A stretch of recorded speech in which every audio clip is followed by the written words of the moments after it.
안녕하세요, 멘토아입니다. 오늘은 갤럭시 노트 10 유저들을 위해서 배터리를 절약하면서 사용시간을 증대할 수 있는 팁에 대해서 전달을 할 예정이고요. 실제적으로 누구나 쉽게 사용할 수 있는 구성으로만 해서 핵심적인 기능들, 그리고 굉장히 가장 효과가 있는 기능들에 대해서만 설명을 할 예정이기 때문에 영상을 끝까지 시청을 한번 해보시고, 실제 갤럭시 노트 10뿐만이 아니라 삼성 단말기를 사용하고 있는 분들이라고 하면 공통적으로 모두 다 적용할 수 있는 부분이기 때문에 함께 활용하셔가지고 최대 한 20%에서 30% 정도까지 사용시간을 더 증가해서 사용해 보시기 바랍니다. 일단은 저는 이제 단말기를 구입하게 되면은 가장 먼저 확인하는 게 이쪽 스테이터스 바의 위치에 해당합니다. 모든 삼성 단말기 같은 경우는 상단에서 하단으로 스크롤만 하게 되면은 다양한 기능들을 빠르게 사용할 수 있는 단축 메뉴들로 구성이 되어 있는데, 저 같은 경우는 이제 첫 줄, 바로 이렇게 한번 내렸을 때 바로 보이는 이 첫 줄에 대한 아이콘 정렬을 먼저 하는데, 아이콘 정렬 같은 경우는 와이파이, 블루투스, GPS 기능을 가장 먼저 상단에다가 놓게 됩니다. 실제적으로 와이파이나 블루투스, GPS 기능들은 굉장히 법령적으로 자주 사용하지만 자주 사용 안 하는 케이스들도 굉장히 많아요. 하지만 이렇게 사용하지 않는 상태에서 와이파이, 블루투스, 그리고 GPS까지 켜져 있다고 하면은 굉장히 많은 소모 전류가 지속적으로 계속 발생하게 되는데, 그 이유에 대해서도 설명을 해드리게 되면은, 와이파이 같은 경우는 일단 실내에서 사용하는 경우라면 가정집에서 많이 사용하죠. 다만 외부에서는 와이파이보다는 LTE망이나 5G망을 통해서 많이 사용을 하세요. 그런데 와이파이망이 켜져 있다라고 한다고 하면은 지속적으로 와이파이 칩셋에 의해서 주변에 있는 와이파이망을 계속 모니터링을 해요. 그 과정에서 배터리 소모가 발생할 수밖에 없겠죠. 그렇기 때문에 사용하지 않을 때는 이렇게 바로 꺼서 비활성화 시키는 방법이 중요하고요. 블루투스도 마찬가지예요. 블루투스 같은 경우도 외부 디바이스들을 계속 지속적으로 페어링을 하기 위해서 시그널들을 계속 발생을 하기 때문에 사용하지 않는 케이스라고 한다고 하면은 블루투스 기능도 꺼주는 게 좋으세요. GPS 같은 경우는 가장 많이 사용하는 게 사실은 내비게이션 사용하실 때죠. 하지만 요즘 같은 경우는 일부 어플에서도 위치 정보를 얻기 위해서 GPS를 같이 활성화시키는 경우가 굉장히 많아요. 그렇기 때문에 GPS 같은 경우는 하늘에 있는 위성에 있는 위치 정보를 계속 제공하기 위해서 연결하는 기능이 해당하기 때문에 굉장히 많은 전력 소비가 발생하게 되기 때문에 주기적으로 사용하지 않는 경우라고 하면은 이렇게 GPS도 반드시 꺼서 활용하는 게 좋아요. 그렇기 때문에 저 같은 경우는 이렇게 바로 확인할 수 있는 이 스테이터스 바 아이콘들을 바로 최상단에 위치를 해서 사용하고 있고요. 사실 이제 이 위치에 대한 변경 같은 게 굉장히 쉬워요. 이렇게 보면은 버튼 순서를 누르게 되면은 자연적으로 이렇게 드래그만 하면서 이렇게 위치를 다 바꿀 수 있는데, 저처럼 와이파이, 블루투스 위치 정보를 제일 상단에 놓게 되면은 이 기능들 가장 많이 범용으로 사용을 하지만 실질적으로 사용하지 않는 경우도 많으면서 배터리를 절약할 수 있는 세 가지를 제일 상단에 배치하고 사용하시면 굉장히 효과가 있지 않을까 싶고요. 그리고 이제 두 번째로 제가 소개해드리는 방법은 바로 야간 모드에 해당합니다. 야간 모드 같은 경우는 실제로 이렇게 누르게 되면 이 백그라운드가 다 블랙으로 변경이 돼요. 블랙으로 변경이 되면 왜 이게 배터리 전략이 좋습니까? 라고 물어볼 수 있어요. 그러면은 실제적으로 이제 갤럭시 노트 10에 탑재되어 있는 디스플레이를 먼저 확인을 하면 되는데, 삼성 모바일 같은 경우는 일부 모델을 제외하고는 다 OLED 디스플레이를 사용합니다. OLED 디스플레이하고 LCD 디스플레이의 차이가 뭐냐면은 광원의 발광 유무예요. OLED 디스플레이 같은 경우는 픽셀 자체가 발광할 수 있는 소재에 해당하고, LCD 같은 경우는 실제적으로 LED가 상시 켜져 있는 상태에서 이렇게 컬러 필터나 액정의 틸트를 이용해서 색깔을 만들어내고 블랙 개조를 만들어내요. 그렇기 때문에 OLED 디스플레이 같은 경우는 이렇게 블랙 개조를 나타낸다라고 하는 거는 해당 픽셀이 오프가 꺼졌다라고 보시면 돼요. 그렇기 때문에 야간 모드로 바꿈으로써 전체 이렇게 화이트가 되어 있던 부분을 블랙으로 만들어주기 때문에 이 대부분의 블랙 영역들은 다 오프가 되기 때문에 디스플레이 같은 경우에서 다 오프되어 있게 실제 켜져 있는 부분만 소모 전력이 발생을 하죠. 이렇기 때문에 야간 모드를 사용하는 것만으로도 굉장히 많은 소모 전력을 절약할 수 있다고 보시면 될 것 같고요. 실제적으로 그 야간 모드 같은 경우는 또 하나 팁을 제가 드리면은, 일반적으로 이렇게 백그라운드 바탕화면 같은 경우도 야간 모드를 설정했지만은 실제적으로 이 바탕화면은 그림 파일로 되어 있기 때문에 야간 모드 적용이 안 된 경우도 있어요. 이런 경우라고 하면은 설정창에 들어가셔가지고 배경화면 및 테마에서도 이 블랙으로 변경해가지고 같이 활용해 주는 게 좋을 것 같고요. 그리고 또 가장 많이 활용하는 일반 어플들 같은 경우는 야간 모드가 적용이 안 될 수가 있어요. 왜 그러냐면 어플들 같은 경우 서드파티로 제공해주는 어플이기 때문에 고유의 색감을 가지고 있거든요. 반면에 인터넷 같은 경우는 많이 사용하시죠. 인터넷 같은 거 많이 사용하는데, 이렇게 인터넷 같은 경우도 주변이 화이트로 나와요. 그러면 이것까지도 블랙으로 바꿀 수 있는 방법이 있는데, 바로 지금 제가 보고 있는 거는 삼성에서 제공하는 삼성 웹 브라우징이고요. 이렇게 하단에 메뉴 이렇게 보시면 메뉴를 확인할 수가 있는데, 메뉴를 클릭하게 되면 어두운 화면 모드라고 있어요. 이 기능까지도 켜주게 되면 전체 화면까지도 이렇게 블랙으로 변경할 수 있습니다. 이 기능 같은 경우는 지금 실제적으로 야간 모드가 켜져 있는 상태에서 활용할 수 있는 기능이에요. 야간 모드 켜져 있지 않으면 어두운 화면 모드로 진입을 할 수가 없어요. 그렇기 때문에 저 기능을 사용하기 위해서는 반드시 야간 모드를 켜주시고요. 그리고 메뉴 통해 가지고 밝은 화면 모드, 그리고 야간 화면 모드 이렇게 설정해 주시면 됩니다. 그리고 또 하나 제가 드릴 수 있는 팁 중에 하나가 디스플레이 쪽인데, 디스플레이 같은 경우는 실제적으로 스마트폰에서 가장 많은 소모 전력을 소비하는 부품에 해당해요. 거의 뭐 절반 이상의 전력을 소비한다고 보시면 되는데, 디스플레이 같은 경우도 동일하게 소비 전력을 줄일 수 있는 방법 중에 하나가 바로 그 화면의 해상도입니다.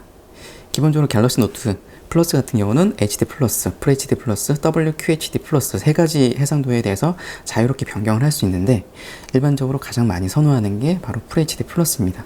실제적으로 굉장히 높은 선해도를 원하신다고 한다면은 WQHD 플러스로 사용하셔도 돼요. 다만 이 단말기 같은 경우는 6.8인치 단말기에서 FHD 플러스나 QHD 플러스나 큰 차이가 없다라는 점이에요. 요즘 같은 뭐 콘텐츠가 4K 이상의 콘텐츠도 나오기도 하지만, 실제적으로 6인치대에서 FHD 플러스 정도라도 실제적으로 뭐 충분하게 선명한 화질을 경험할 수 있기 때문에 FHD 플러스로 활용하는 것도 좋고, FHD 플러스를 활용하면서 전체 이제 픽셀 같은 경우에 다 켜져 있고 각 영역의 이제 드라이버들이 구성이 되어 있는데, 이쪽 영역들까지도 실제로 QHD 플러스보다 FHD 플러스처럼 더 적은 픽셀 라인들을 사용하기 때문에 소모 전력이랑 더 좋을 수 있다. 당연히 더 좋겠죠. 그렇기 때문에 저 같은 경우는 화면 해상도도 사실은 WQHD 플러스까지도 사용하지 않아요. 과거에는 소니 엑스페리아에서 4K 디스플레이까지 출시가 된 적이 있는데, 해상도가 높은 거에 대한 장점은 사실은 이 단말기를 사용했을 때, 그냥 사용했을 때가 아니라 뭐 VR이나 AR 같이 고해상도 컨텐츠를 외부 기기랑 활용했을 때 사실 그때 이제 필요한 기능에 해당하거든요. 그렇기 때문에 일반적인 스마트폰만 사용하는 케이스라고 한다면은 FHD 플러스를 설정해서 활용하는 것도 배터리 소모에 굉장히 많은 도움이 된다라고 보시면 될 것 같아요. 그리고 또 하나 이제 기능 중에 하나가 바로 이 밝기입니다. 디스플레이 밝기도 굉장히 많은 소모 전력에 영향을 끼치겠죠. 최대 밝기로 한다라고 하면은 당연히 발광 소자가 최대 밝기로 동작을 하는 거기 때문에 더 많은 소비 전력을 발생하고요. 만약에 이렇게 줄인다라고 하면은 최소한의 빛만 하기 때문에 소모 전력을 효과적으로 줄일 수 있겠죠. 저 같은 경우는 이 모드를 실제로 모드를 살펴보게 되면은 밝기 최적화 모드, 오토 모드라고 하죠. 외부 밝기에 통해 가지고 디스플레이 밝기를 조절해주는 모드인데, 사실 저 같은 경우는 이거를 바로 이렇게 오토 모드로 쓰지 않아요. 수동 모드로 하고 밝기를 중간 정도에 맞춥니다.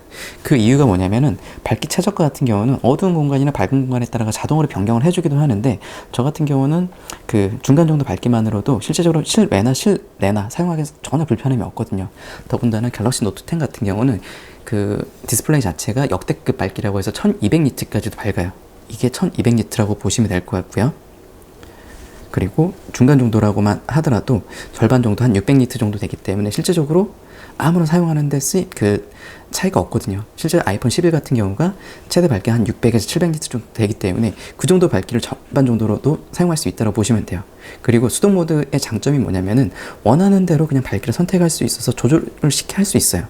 만약에 외부에서 굉장히 강한 햇빛이 나오는 상황이라고 하면은 시인성을 높이기 위해서 일시적으로 이렇게 올렸다가요, 다시 실내로 들어오면은 내려주시면 돼요. 근데 오토 모드 같은 경우는 굉장히 빠르게 계속 알고리즘이 돌기 때문에 이게 자주자주 변경할 수가 있어요.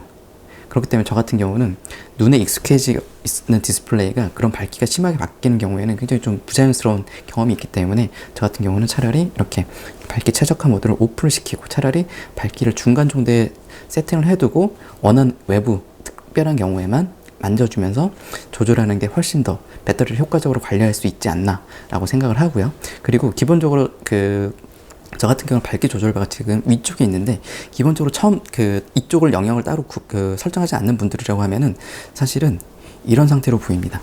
없어요.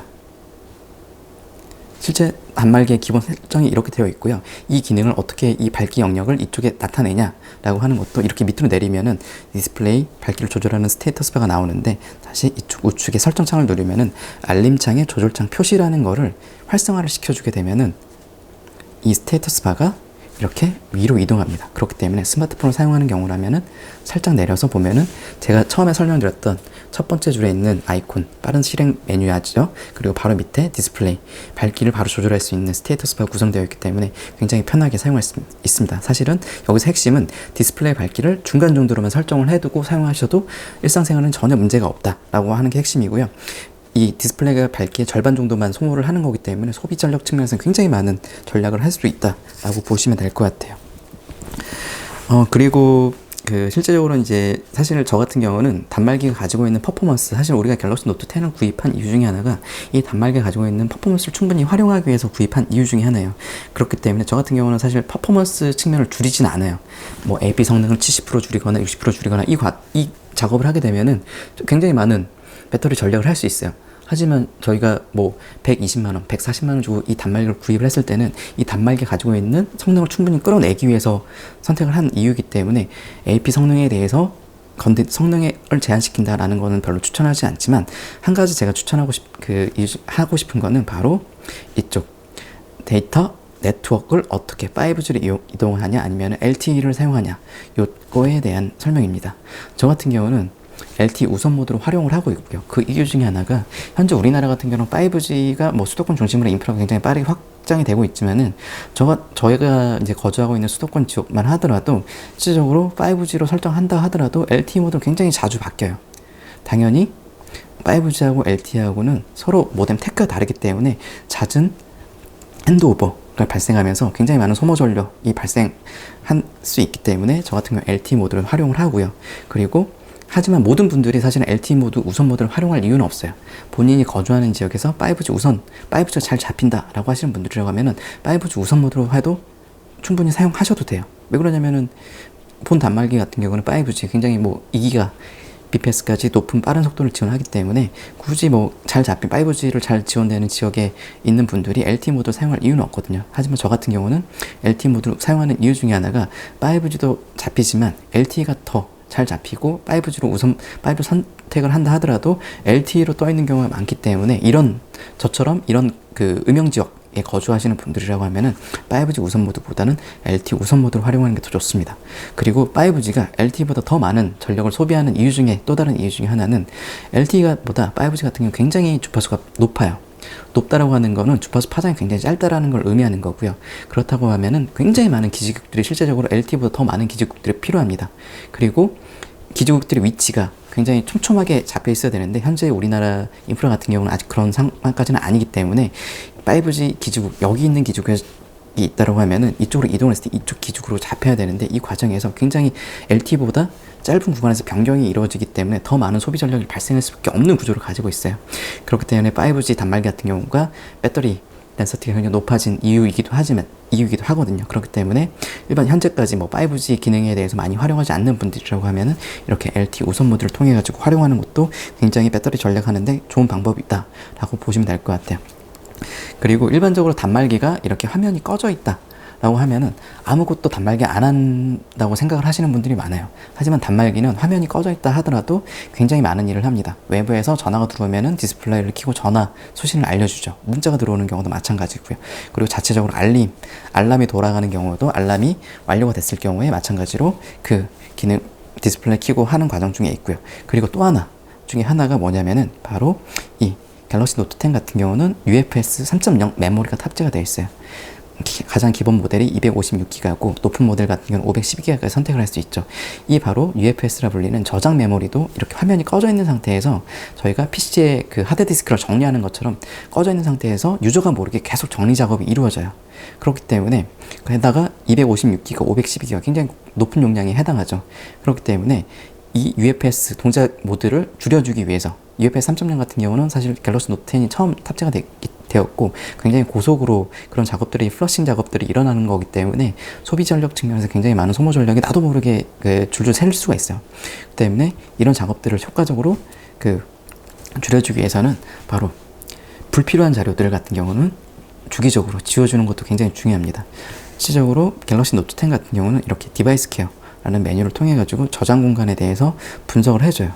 다양한 문서들만 보여주고요. 그리고 이미지, 그리고 동영상들 보여주고 오디오들만 구분해서 보여주기 때문에 불필요한 문서다라고 하게 되면은 이렇게 전체 선택을 통해 가지고 주기적으로 이렇게 삭제를 해주시는 것도 굉장히 도움이 됩니다. 이렇게 정리를 해주는 거는 저장 공간을 더 많이 활용할 수 있다는 측면뿐만이 아니라 화면이 꺼져 있는 상태에서 UFS 메모리가 스스로 계속 셀프 리프레시가 맞나? 라고 싶기도 하지만 계속 이제 자가 정리를 이루어지기 때문에 이렇게 불필요한 파일들이 없다라고 한다고 하면은 그 작업들도 굉장히 단축이 되겠죠. 그렇기 때문에 배터리 전략에서는 굉장히 효과적일 수 있기 때문에 이 디바이스 케어에서 이 저장 공간도 적절하게 활용을 하셔가지고 디바이스의 단말기에 저장 공간도 효과적으로 사용할 수 있지만은 배터리 소모 전류까지도 줄일 수 있다는 점까지도 같이 기억을 해두시고 활용하시면 굉장히 좋을 것 같아요. 이렇게 갤럭시 노트 10의 사용시간을 증가하는 방법에 대해서 제가 활용하고 있는 방법들에 대해 전달을 해드렸는데 이 방법들에 대해서도 굉장히 좀 유용하게 활용할 수 있기 때문에 그리고 사실은 어렵지가 않아요. 제가 알려드린 방법들은요. 그렇기 때문에 잘 활용 한번 해보시고 이 영상이 도움이 되셨다고 하면은 구독도 부탁드리겠습니다.